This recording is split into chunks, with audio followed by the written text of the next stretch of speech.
जय माता रानी। दोस्तों आपका स्वागत है। दोस्तों गुप्त नवरात्रि 10 फरवरी साल 2024 वार शनिवार से शुरू हो चुकी हैं। नवरात्रि साल में 2 बार आती है, साथ ही इस बार गुप्त नवरात्रि है। ऐसे में गुप्त नवरात्रि के दूसरे दिन माता ब्रह्मचारिणी की पूजा होती है। माँ ब्रह्मचारिणी इनको ज्ञान, तपस्या, वैराग्य की देवी मानते हैं। कठोर साधना और ब्रह्मा में लीन रहने के कारण इनका नाम ब्रह्मचारिणी पड़ा। विद्यार्थियों के लिए और तपस्वियों के लिए इनकी पूजा बड़ी ही फलदायी मानी जाती है। जिसका स्वादिष्ठान चक्र कमजोर हो उसके लिए भी माँ ब्रह्मचारिणी की उपासना अत्यंत अनुकूल होती है। आज के इस वीडियो में हम आप सभी के लिए नवरात्रि के दूसरे दिन यानी ब्रह्मचारिणी माता की व्रत कथा और पूजा विधि लेकर आए हैं। पूर्व जन्म में इस देवी ने हिमाचल के घर पुत्री रूप में जन्म लिया था और नारद जी के उपदेश से भगवान शंकर की पति के रूप में प्राप्त करने की घोर तपस्या की।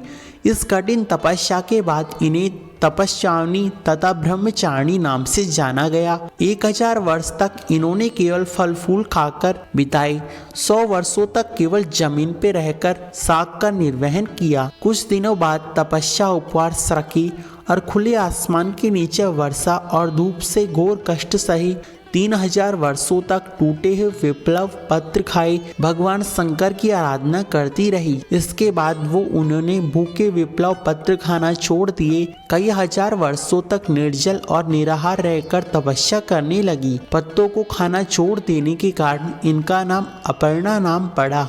कठिन तपस्या के कारण देवी का शरीर एकदम क्षीण हो गया। देवता, ऋषि, सिद्धगण, मुनि सभी ने ब्रह्मचारिणी की तपस्या को अभूतपूर्व पुण्य कृत बताया, सराहना की और कहा कि हे देवी, आप किसी से भी श्रेष्ठ अथवा कठोर तपस्या आपके इतना कोई नहीं कर सकता। यह आपसे संभव थी। आपकी समस्त मनोकामनाएं पूर्ण होंगी और भगवान चंद्रमौली शिव जी तुम्हें पति रूप में प्राप्त होंगे। अब तपस्या छोड़कर घर लौट जाओ। जल्द ही आपके पिता आपको लेने आ रहे हैं। माँ की कथा का सार यह है कि जीवन में कठिन संघर्षों में भी मन विचलित नहीं होना चाहिए। माँ ब्रह्मचारिणी देवी की कृपा से सर्व सिद्धि प्राप्त होती है। अब जानते हैं माता ब्रह्मचारिणी की पूजा विधि के बारे में। माँ ब्रह्मचारिणी की उपासना के समय पीले अथवा सफेद वस्त्र धारण करें। माँ को सफेद वस्तु अर्पित करे जैसे मिश्री, शक्कर आदि।